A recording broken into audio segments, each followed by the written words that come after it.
رمضان یوں قائم ہے رمضان، صدقہ آل محمد سے باقی ہے اس کی شان، رمضان رمضان یوں قائم ہے رمضان۔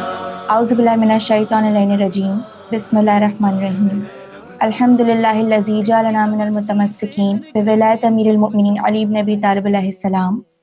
تمام تر تعریفیں، تمام تر حمد و ثنا اس خدا بزرگوار کے نام کی جس کے قبضہ قدرت میں تمام جہانوں کا تمام تر نظام ہے، اور ہمارا درود و سلام محمد و آل محمد پر جو وجہ تخلیق کائنات ہے۔ تمام تر دیکھنے اور سننے والوں کی خدمت میں بنین فاطمہ کی جانب سے اور پروگرام کلام امام اور ہم کی پوری ٹیم کی جانب سے السلام علیکم۔ امید ہے ناظرین کرام آپ تمام لوگ خیریت سے ہوں گے۔ آج ہم آپ لوگوں کی خدمت میں کلام امام اور ہم میں جناب ختیجہ کے حوالے سے پروگرام لے کر حاضر ہوئے ہیں، چونکہ آپ کی شہادت کے موقع پر، آپ کی وفات کے موقع پر تمام عالم اسلام کی خدمت میں اور بالخصوص امام وقت کی خدمت میں آپ کی شہادت کی تعزیت پیش کرتے ہیں۔ باقاعدہ پروگرام کا آغاز کرنے سے پہلے ہم اپنے پروگرام میں دعوت دیتے ہیں ذاکرہ زہرا اصغر صاحبہ کو۔ آج خصوصی ہم نے دعوت دی ہے آپ کو وفات جناب ختیجہ کے حوالے سے بات کرنے کے لیے۔ خواہر السلام علیکم۔ وعلیکم السلام ورحمۃ اللہ وبرکاتہ۔ پروگرام میں خوش آمدید کہتے ہیں خواہر آپ کو۔ بہت شکریہ۔ اور آج ہم بی بی ختیجہ کے حوالے سے اسپیشل پروگرام لے کر ناظرین کی خدمت میں حاضر ہوئے ہیں۔ اسی کے حوالے سے میں ایک شعر پیش کرنا چاہوں گی ناظرین کرام کہ اسلام پر لٹا تھا ختیجہ کا مال و زر، اسلام پر لٹا تھا ختیجہ کا مال و زر، اور کربل میں لٹ رہی ہے کمائی بطول کی۔ تو اسی کے حوالے سے میرا پہلا سوال خواہر سے یہی ہے کہ بی بی ختیجہ کی اسلام میں اسلام کو پروان چڑھانے میں کیا اہمیت تھی، کیا رول تھا؟ آپ کی اہمیت پر اگر ہم غور کریں، نظر ڈالیں تو ہمیں کیا کیا چیزوں کا علم ہوتا ہے، خواہر سے ہم ضرور پوچھیں گے۔ جی خواہر۔ بہت شکریہ خواہر۔ سب سے پہلے تو میں تہہ دل سے آپ کی اور آپ کی پوری ٹیم کی مشکور اور ممنون ہوں۔ پھر ہم آغاز کرتے ہیں اعوذ باللہ من الشیطان الرجیم، بسم اللہ الرحمن الرحیم۔ یہ بی بی وہ بی بی ہیں با عظمت با کردار بی بی کی وفات کا دن ہے کہ جو محسنہ اسلام ہے، کہ جو ناصر رسول اللہ ہیں، کہ جو مددگار ہیں دین کے حوالے سے، با کردار، صاحب تقوی۔ یہ وہ بی بی ہیں اس وقت میں جب پورا عالم اندھیرے میں ڈوبا ہوا تھا جہالت کے۔ یہ وہ دور تھا کہ جب عورت کو حقیر سمجھا جاتا تھا، یہ وہ دور تھا کہ جب عورت کی کوئی حیثیت نہیں تھی۔ اس دور میں بی بی نے اپنا کردار اتنا بلند کیا، با اخلاق با کردار، کہ اپنی صفات کاملہ کو کمال کی حد تک پہنچا دیا۔ یہ بی بی وہ عظمت والی بی بی ہے کہ جس کے لیے پروردگار عالم نے جبرائیل کے ذریعے اور رسول کی زبانی سلام کہلوایا۔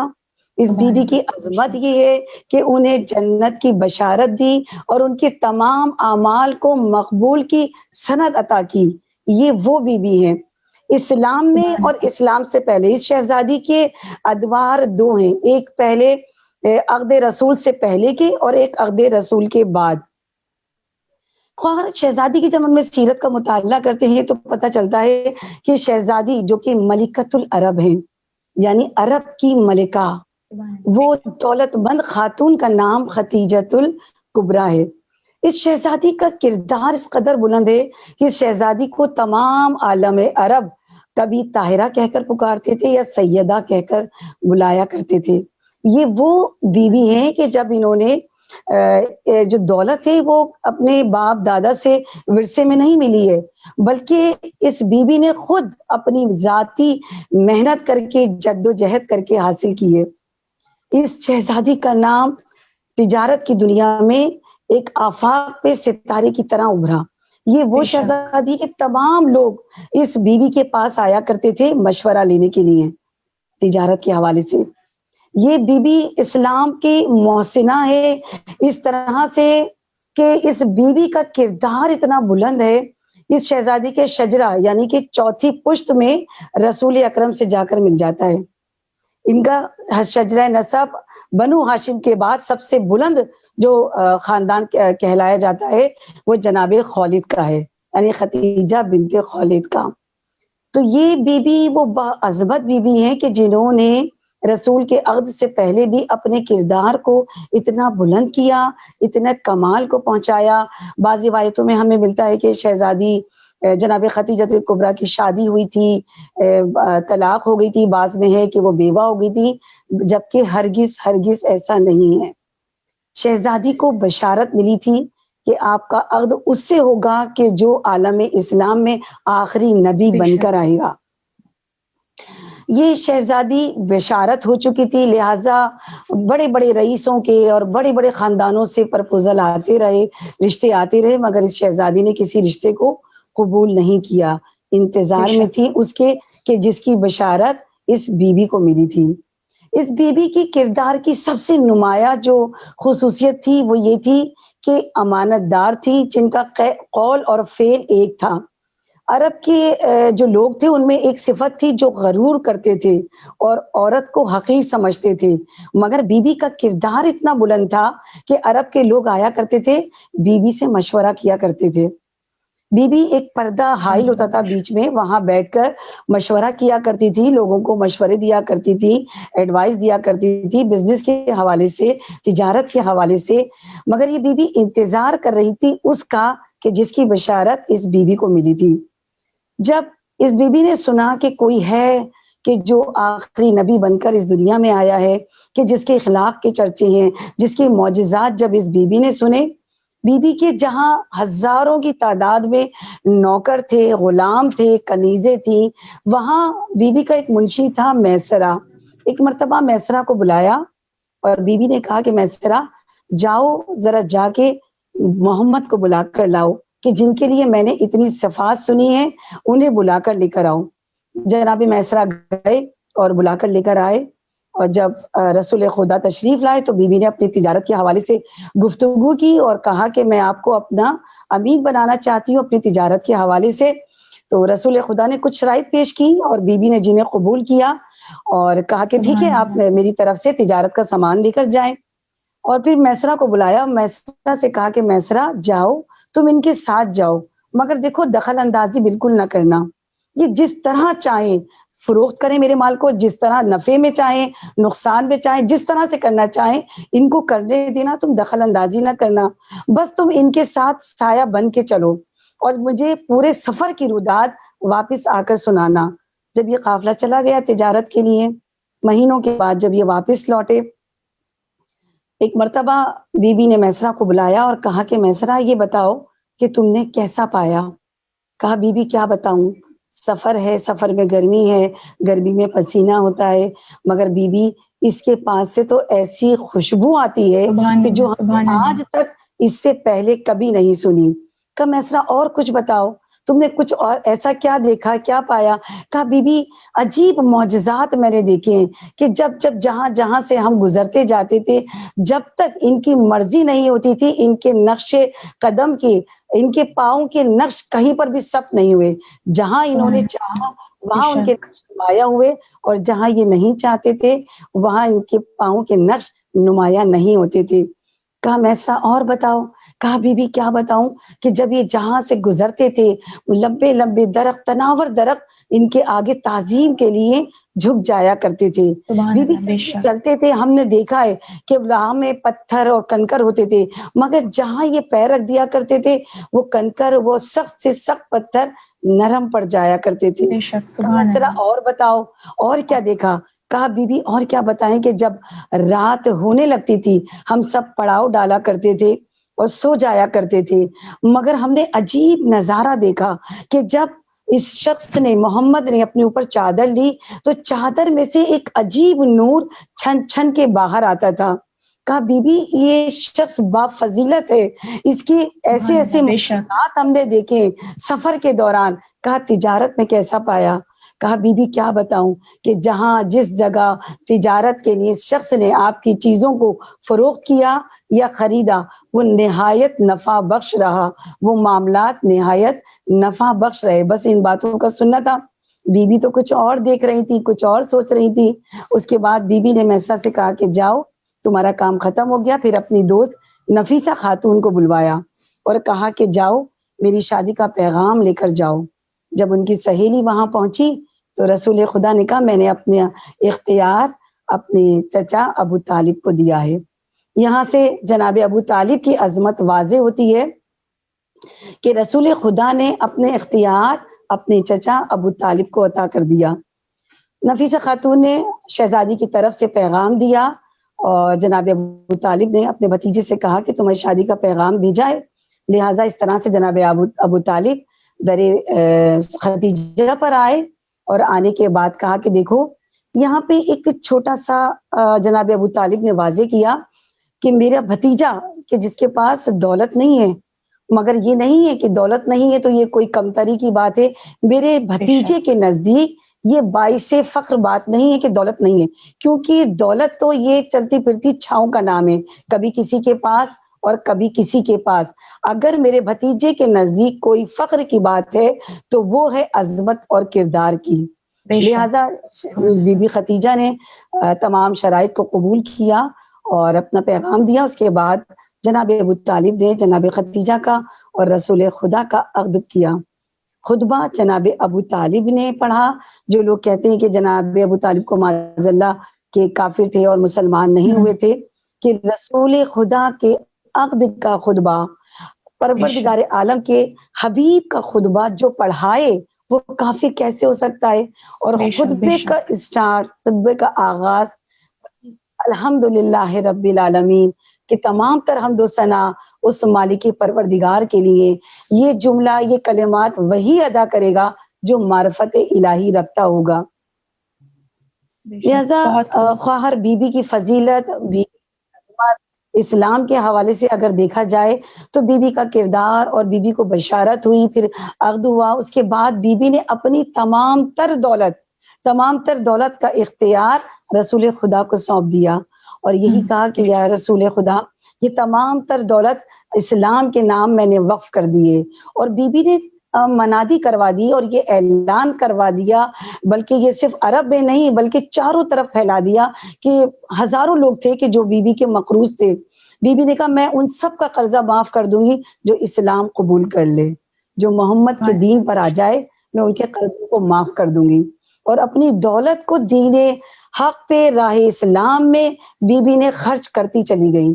تمام مال و دولت، روایتوں میں ملتا ہے کہ بے پناہ دولت کی مالک تھی یہ بی بی، مگر بی بی نے اپنی تمام تر دولت اسلام کی راہ میں لٹا دی۔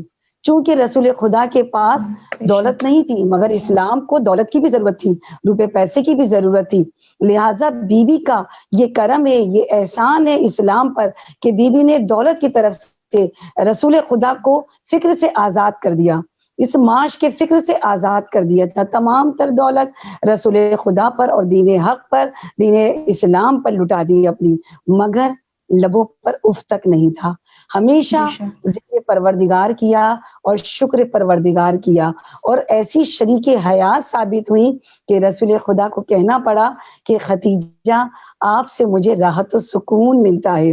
اور جب شہزادی کا انتقال ہوا، وفات ہوئی، تو رسول خدا نے کہا کہ یہ سال یہ عام الحزن کا سال ہے، کیونکہ اسی سال جناب ابو طالب کی بھی وفات ہوئی اور جناب خدیجہ کی بھی وفات ہوئی۔ وہ پورے سال رسول خدا نے سوگ میں گزارا۔ بے شک، بہت خوب۔ ناظرین کرام، یہاں ہمارے پروگرام میں وقفے کا وقت ہوا چاہتا ہے، ہم وقفے سے واپس آ کے اپنی گفتگو کو یہیں سے کنٹینیو کریں۔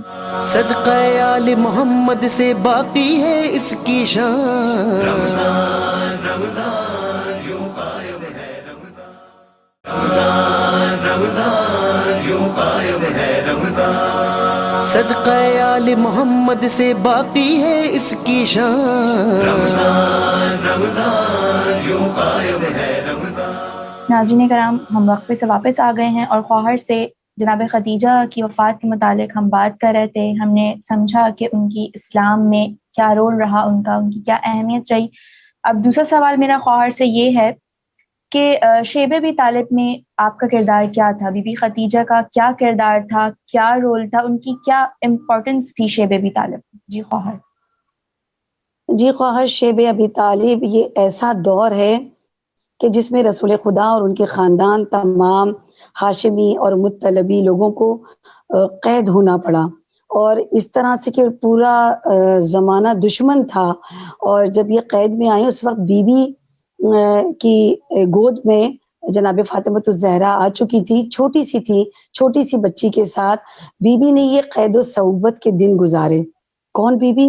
جو ملکۃ العرب ہے، وہ بی بی کے جو مال و دولت کی مالک رہی ہیں، مگر جب یہ سختیوں کا دور آیا رسول خدا پر تو بی بی نے کبھی شکوہ نہیں کیا، کبھی اپنی پیشانی پر بل نہیں لائی، بلکہ ہمیشہ ہمیشہ رسول خدا کا ساتھ دیا، سینہ سپر رہی، دل جوئی بھی کرتی رہی اور ہمیشہ حوصلہ افزائی بھی کرتی رہی۔ اور جب یہ شیب ابی طالب جیسا دور جو گزرا ہے، یہ تقریباً روایتوں میں ملتا ہے کہ سال گزر گیا تھا، اور اس میں اتنی مطلب شدت تھی، اتنے ظلم و ستم برداشت کیے، بھوک و پیاس برداشت کی کہ غذا نہیں تھی تو پتے کھایا کرتے تھے لوگ، اور پتے بھی اس طرح سے مطلب اتنی جب بھوک و پیاس برداشت کرنی پڑے، اتنا عرصہ گزر جائے تو کیا حالت ہو جاتی، نقاہت ہو جاتی ہے کہ جب یہ پتے کھایا کرتے تھے تو نظر آیا کرتے تھے، اتنی مطلب نقاہت ہو گئی تھی، ناتوان ہو چکی تھی بی بی۔ اس شیب ابی طالب میں ہمیشہ بی بی رسول خدا کو حوصلہ بلند کرتی رہی اور یہی کرتی رہی کہ پروردگار کا شکر ہے، آپ حوصلہ نہ ہاریے، یقین جانیے کہ ایک وقت آئے گا کہ آپ کا اور اسلام کا بول بالا ہوگا۔ بے ہمیشہ شک بی بی نے حوصلے بلند کیے، اور چھوٹی سی بچی کے ساتھ سمجھ سکتے ہیں ہم اور آپ کہ اس طرح سے دن گزارنا کتنا دشوار ہوا کرتا ہے کہ جب غذا ہی نہیں ملے، پانی میسر نہ ہو، غذا میسر نہ ہو، تو وہ دن کس طرح سے گزرے ہوں گے، کتنے کرب میں گزرے ہوں گے۔ مگر ہم دیکھتے ہیں روایتوں میں ملتا ہے کہ جناب خدیجہ نے، جیسا کہ ہم دیکھتے ہیں کہ بحیثیت زوجہ، بحیثیت شریک حیات، بحیثیت بیوی، ہم اور آپ اگر اپنا دیکھیں تو شوہر کے لیے ہمیں خواہشات کا ایک انبار ہوتا ہے اور ہم اپنی خواہشات کا اظہار کرتے ہیں، اور جب وہ پوری نہیں ہوتی تو شکوہ بھی زبان پر آ ہی جاتا ہے۔ مگر بیوی کی پوری اگر سیرت کا مطالعہ کیا جائے، کہیں پر کسی مقام پر بیوی نے نہ تو رسول خدا سے کچھ مانگا ہے، نہ کسی خواہش کا اظہار کیا، بلکہ جب اپنی تمام دولت لٹا چکی ہیں، اب بی بی کے پاس نہ روپیہ ہے نہ پیسہ ہے، اور لوگوں نے ان سے بائیکاٹ بھی کر دیا تھا، بی بی سے لوگ نہیں ملا کرتے تھے قریش والے، اس کے باوجود بی بی نے کبھی شکوہ نہیں کیا، کبھی رسول خدا سے کسی خواہش کا اظہار نہیں کیا، کبھی یہ نہیں کہا کہ میں آپ کے عہد میں آنے کے بعد میری تمام دولت خرچ ہو گئی اور مجھے کیا ملا، یا میں اتنی تکلیفوں میں ہوں، یا مجھے یہ اذیت ہے۔ کبھی بی بی نے کچھ نہیں کیا، بلکہ شیب ابی طالب جیسے دور سے جب بی بی گزری ہے، اس وقت بھی لبوں پہ مسکراہٹ رہتی تھی، شکر پروردگار، ذکر پروردگار، اور ہمیشہ اللہ کے رسول کی ناصر بن کے رہیں، مددگار بن کے رہیں، ہر لمحہ آپ رسول کی حوصلہ افزائی کرتی رہیں، اور اپنی چھوٹی سی بچی کو آغوش میں لے کر ہمیشہ کس طرح سے انہوں نے کیا، کس طرح سے برداشت کیا، یہ یقین جانیے وہ ایسی با معرفت بیوی ہے، ایسی با عظمت بالکل خواہر، کہ اس اسی دور حوالے سے ہم یہی لے کے حاضر ہوئے تھے۔ ہم بی بی خدیجہ کی ہمت کو دیکھتے ہیں کہ ہر موقع پر، چاہے اسلام پر کوئی مصیبت کا وقت آیا ہو یا چاہے رسول کے اوپر کسی نے ظلم ڈھایا ہو، کیونکہ اس وقت کا جو ماحول تھا، جو حالات تھے، ہم سب واقف ہیں، ہم نے جناب خدیجہ کو ہمیشہ باہمت پایا، ہمیشہ اپنا کردار اور مضبوط کرتا ہوا پائے۔ تو آج کی خواتین کے لیے ہم یہ دیکھیں کہ جیسا کہ آپ نے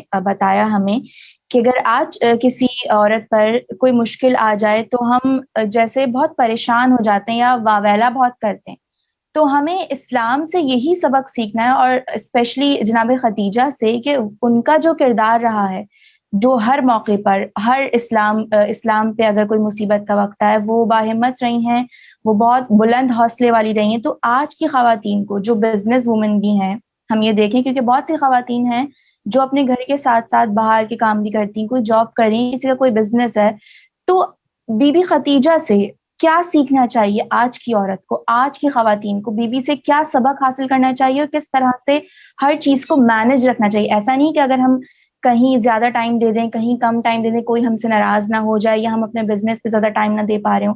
تو جناب خدیجہ نے کیسے سب مینج کیا، ہم اس بات کو کیسے سیکھیں؟ جی خواہر، یہ بہت ہی سوال ایسا ہے، وہ سوال مختصر ہے مگر جواب اس کا بہت وسیع ہے۔ سب سے پہلے تو یہ خواہر کہ ہم اور آپ جس کو اپنا رول ماڈل بناتے ہیں، ہم ان ہستیوں کو، ان شخصیات کو بناتے ہیں کہ جن کی اپنی زندگی ڈس بیلنس نظر آتی ہے۔ ہم ان شخصیات، یہ جو با عظمت والی بیوی ہیں جناب خدیجہ کی اگر سیرت کا مطالعہ کریں اور اس پر عمل پیرا ہو جائیں تو یقین جانیے زندگی بھی سنور جائے اور آخرت بھی سنور جائے. جیسا کہ بی بی تجارت کیا کرتی تھی اور اپنی ذاتی جدوجہد اور ذاتی کوششوں کے ذریعے اپنی تجارت کو فروغ دیا بی بی نے، مگر جہاں تجارت میں ان کے نام کا ڈنکا بجتا ہے اور وہیں پر بی بی نے ثابت کیا اپنی گھریلو زندگی کو جنت بنا کر کہ رسول خدا جیسے عظیم رسول یہ کہتے ہوئے نظر آتے ہیں، بلکہ ہمیں نظر آتا ہے کہ جب تک بی بی رسول کی حیات میں رہی ہیں اس وقت تک رسول نے کوئی دوسری شادی نہیں کی. جب جناب خدیجہ کی وفات ہو گئی اس کے بعد رسول خدا نے شادیاں کی ہیں، وہ بھی 12 شادیاں کی ہیں، 12 ازواج رہی ہیں.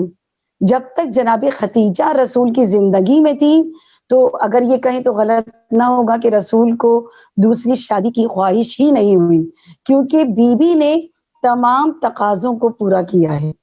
جیسا کہ ایک عورت کی ذمہ داری ہوتی ہے، سب سے بڑی ذمہ داری کیا ہے کہ وہ اپنے گھر کو جنت بنائے، اپنے گھر کو جنت کا نمونہ بنائے کہ جب مرد تھکا گھر میں آئے تو خدیجہ تو خاتون جنت کی والدہ ہیں، تو اسی کے ساتھ ساتھ یہ بہترین آپ کا رتبہ ہے. یہ کتنا بڑا رتبہ ہے کہ یہ اس کی ماں ہے کہ جو سیدۃ النساء العالمین ہے، جو خاتون جنت ہے، بی بی ان کی ماں ہے. تو بی بی نے یہ ثابت کیا، چاہے وہ باہر کی دنیا ہو چاہے وہ گھر کی ہو، چاہے بی بی بزنس کے حوالے سے دیکھا جائے یا بی بی کو بحیثیت زوجہ بحیثیت ماں اگر دیکھا جائے تو بی بی نے ان تقاضوں کو کتنی احسن طریقے سے پورا کیا ہے کہ خدا کہتے ہوئے نظر آتے کہ خدیجہ میرے لیے شریکی کار رسالت ثابت ہوئی ہیں. کہ خدیجہ وہ خاتون ہے کہ جس کی پناہ میں، کہ جس کے ساتھ، کہ جس کی رقابت سے مجھے سکون ملتا ہے، راحت ملتی ہے. ایک بیوی کا کیا فرض ہے، بی بی نے ثابت، جبکہ ہم دیکھتے ہیں آج کے دور میں بہت معذرت کے ساتھ کہنا پڑتا ہے خواہر کہ اگر کوئی بیوی یا کوئی زوجہ یا کوئی لڑکی یا کوئی خاتون اگر اسٹیٹس وائز اگر بلند ہے یا دولت مند گھرانے سے آئی ہے، مگر جب وہ سسرال آتی ہے تو ایک عجیب ہی انداز ہوتا ہے، ایک عجیب ہی اسٹائل ہوتا ہے، ایک روب ہوتا ہے اس کے باڈی لینگویج میں، تو وہ روب ڈالتی ہے سسرال والوں پر یا شوہر پر. مگر ہم بی بی کی اگر سیرت کو دیکھیں، اگر مطالعہ کریں کہ جو ملکۃ العرب تھی بی بی، مگر جب رسول خدا کے گھر آئی ہیں کسی مقام پر اپنی تمام دولت کے لیے وقف کر دیا، رسول خدا کے لیے، اسلام کے لیے. کہیں کسی مقام پر بی بی نے یہ نہیں کہا کہ میں اتنی دولت مند تھی آپ کے گھر میں آ کے مجھے فاقے بھی کرنے پڑے، مجھے تکلیفیں اٹھانی پڑی، مجھے اذیت اٹھانی پڑی. کبھی نہیں ملتا. کسی بھی حوالے سے اگر دیکھا جائے، کسی بھی کتابوں کو اٹھا کے دیکھا جائے، چاہے وہ اہل سنت کی کتابیں ہوں چاہے وہ اہل تشیع کی، جس نے بھی بی بی کی سیرت لکھی ہے ان کے کردار کی، ان کے اخلاق کی، ان کے سیرت کی وہ جو تفصیل بیان کی گئی ہے اس میں ہمیں کہیں نہیں ملتا. مگر آج جب ہم دیکھتے ہیں آج کی خاتون کو اگر وہ اہمیت جناب خدیجہ کی، ہیں، ان کا اسلام میں رول، یہ سب تو ہم نے سمجھا اور اس سے سبق بھی حاصل کیا. اچھا، ہم اگر جناب خدیجہ کی شہادت کے حوالے سے ہم یہ پوچھنا چاہیں گے خوار آپ سے کہ آپ کی شہادت کیسے ہوئی؟ اس سے پہلے آپ نے جو ظلم سہے یا اس بنا پہ جو آپ کی شہادت ہوئی، تو آپ شہادت کے حوالے سے ہمیں آگاہ کریں تھوڑا. جی خواہر، شہزادی بی بی خدیجۃ الکبریٰ سلام اللہ علیہا کی جب وفات ہوئی ہے اس سے پہلے اس شیب ابی طالب کے دور سے جب گزری اس کے بعد ہی چند عرصے کے بعد ہی بی بی کا انتقال ہوا ہے. مگر اس سے پہلے بی بی اتنی ناتوان ہو چکی تھی، اس قدر نحیف ہو چکی تھی، اور جب حالت مرگ میں تھی ایک مرتبہ بی بی نے رسول خدا کو قریب بلایا اور بلا کے کہتی کہ یا رسول اللہ، میں 3 وصیتیں کرنا چاہتی ہوں. پہلی وصیت تو یہ ہے کہ اگر مجھ سے کہیں کوئی کوتاہی ہو گئی ہو، اگر میں اپنی ذمہ داری پوری کرنے میں کہیں مجھ سے کوئی کوتاہی ہو گئی ہو تو میں اس کے لیے معافی چاہتی ہوں، معافی طلب کرتی ہوں، معذرت چاہتی ہوں. رسول خدا کی آنکھوں سے اشک جاری ہو گئے اور کہا اے خدیجہ، آپ سے کوئی کوتاہی نہیں ہوئی، میں بھی راضی ہوں اور میرا رب بھی آپ سے راضی ہے. اور دو جو وصیتیں بیان کری بی بی نے، کہا کہ یا رسول خدا، مجھے شرم آتی ہے کہ میں آپ سے وصیت بیان کروں، لہٰذا میری بیٹی کو مجھے بلا دیجئے، میں 2 وصیتیں اپنی بیٹی سے کرنا چاہوں گی. خواہر وہ 2 وصیتیں کیا تھی؟ یقین جانیے کہ جو ملکۃ العرب ہو، کہ جس کے لیے روایتوں میں ہمیں ملتا ہے کہ جن کے غلام، جن کی کنیزیں جو لباس پہنا کرتے تھے، لوگ دور سے دیکھ کر بتا دیا کرتے تھے کہ یہ جناب ختیجہ کا غلام ہے یا جناب ختیجہ کی کنیز ہے، یعنی ان کا لباس اتنا فاخرہ ہوا کرتا تھا۔ مگر وصیت کیا کر رہی ہے؟ اپنی بیٹی کو قریب بلا کے کہتی ہیں اور کہتی ہیں کہ بیٹا رسول خدا سے کہنا کہ جب میں اس دنیا سے رخصت فرما جاؤں تو مجھے اپنی ابا کا کفن دینا، کیونکہ وہ جانتی تھی کہ رسول خدا کے پاس اس وقت کفن دینے کے لیے بھی کچھ نہیں ہے۔ ہمیں روایتوں سے ملتا ہے کہ پروردگار عالم نے جنت سے ان کے لیے کفن بھیجا، مگر بی بی نے وصیت یہ کی کہ آپ اپنی ابا مجھے بطور کفن مجھے دے دیں۔ بی بی نے یہ چھوٹی سی سمجھنے خواہش کہہ لیں، یہ بھی اپنی لبوں سے رسول خدا سے نہیں کہا بلکہ اپنی بیٹی کے ذریعے کہلوایا۔ اور دوسری یہ کہ میرے غسل و کفن کا انتظام رسول خدا سے کہا کہ اپنے بابا سے کہنا کہ وہ کریں اور میرے لیے دعا کریں رحمت کے لیے۔ بی بی نے یہ 3 فقط وصیتیں کی ہیں اور کچھ نہیں مانگا کبھی بھی۔ رسول خدا نے یہی کہا، ہمیں سیرت میں ملتا ہے، روایتوں میں ملتا ہے کہ ختیجہ ہمیشہ مجھے دیا ہے، مجھے عطا کیا ہے، مجھ سے کبھی کچھ مانگا نہیں ہے۔ اور کیا کیا کہ کفن بھی رسول خدا کی ابا کا مانگا، کیونکہ جانتی تھی کہ رسول خدا کے پاس کچھ نہیں ہے کہ وہ کفن کا انتظام کر سکے۔ مگر بی بی کی عظمت بی بی تھی، لہٰذا جنت سے ان کے لیے کفن آیا، پروردگار عالم نے بھیجا۔ یہ کتنی عظمت والی بی بی تھی کہ جن کے لیے سلام پروردگار عالم بھیجے، جن کا کفن خود پروردگار عالم بھیج رہا ہو۔ تو بی بی کی اتنی مصیبتیں اٹھائیں، اتنی مشقتیں اٹھائی ہیں، اتنے فاقوں، اتنی صعوبتیں برداشت کی کہ جب بی بی سے یہ صعوبتیں برداشت نہ ہو سکی، جابر نہ ہو سکی، بی بی پھر انتقال کر گئی۔ یہ جب انتقال کیا تو رسول خدا نے اس سال کو عام الحزن کہا اور پورے سال سوگ میں گزارا، کیونکہ اسی سال جناب ابو طالب کی بھی وفات ہوئی اور جناب ختیجہ کی بھی وفات ہوئی۔ اور رسول خدا کو یہ صدمہ، یہ غم یہ رہا کہ جب تک زندہ رہے ہمیشہ جناب ختیجہ کا ذکر کرتے رہے، اور جب جناب ختیجہ کا ذکر کیا کرتا تھے تو آنکھوں سے اشک رواں ہو جاتے تھے۔ اور صحابی پوچھا کرتے تھے کہ یا رسول اللہ، آپ ابھی تک جناب ختیجہ کے ذکر پہ اشک بار ہو جاتے ہیں، اب تو آپ کو بہترین زوجہ عطا کی ہیں پروردگار عالم نے۔ تو رسول خدا یہی کہا کرتے تھے کہ مگر جیسی زوجہ مجھے ختیجہ ملی تھی ایسی زوجہ مجھے نہیں ملی ہے۔ ختیجہ نے اس وقت بھی میرا ساتھ دیا جب کسی نے میرا ساتھ نہیں دیا، جب سب لوگوں نے میرا ساتھ چھوڑ دیا تھا اس وقت میں ختیجہ نے میرا ساتھ دیا، اس وقت ختیجہ میرے لیے مددگار رہی۔ جناب ختیجہ کو ہم نے ہمیشہ رسول کے ساتھ باوفات چاہا ہے، باوفا دیکھا ہے کہ ہمیشہ ہم نے باہمت دیکھا ہے، آپ نے رسول کا ساتھ دیا، چاہے وہ فائنینشلی ہو، اسلام کی مدد ہو، یا رسول خدا کی مورلی سپورٹ ہو۔ ہمیں بہت کچھ سیکھنے کو ملا خواہر آپ کی گفتگو سے کہ جناب ختیجہ کا کیا رول رہا ہے، اور آج کی خواتین کو، آج کی عورت کو، آج کی لڑکی کو جناب ختیجہ سے یہی سیکھنا چاہیے کہ ہمیں ہر موڑ پر، چاہے کوئی مشکل کا موڑ ہو یا چاہے کوئی ہمارے لیے خوشی کی بات ہو، ہمیں باہمت رہنا ہے اور اس سے نکلنے کی کوشش کرنی ہے۔ تو ناظرین کرام، امید ہے آپ لوگوں کو آج کا پروگرام پسند آیا ہوگا۔ ہمیں آج کے پروگرام کی فیڈ بیک سے لازمی آگاہ کریے گا۔ نیکسٹ پروگرام میں نئے ٹاپک کے ساتھ حاضر ہوں گے، جب تک کے لیے اللہ حافظ، وآخر دعوانا الحمد للہ العالمین۔ صدقہ آل محمد سے باقی ہے اس کی شان، رمضان رمضان یوں قائم ہے رمضان، رمضان رمضان یوں قائم ہے رمضان، رمضان رمضان یوں قائم ہے رمضان، رمضان رمضان یوں قائم ہے رمضان۔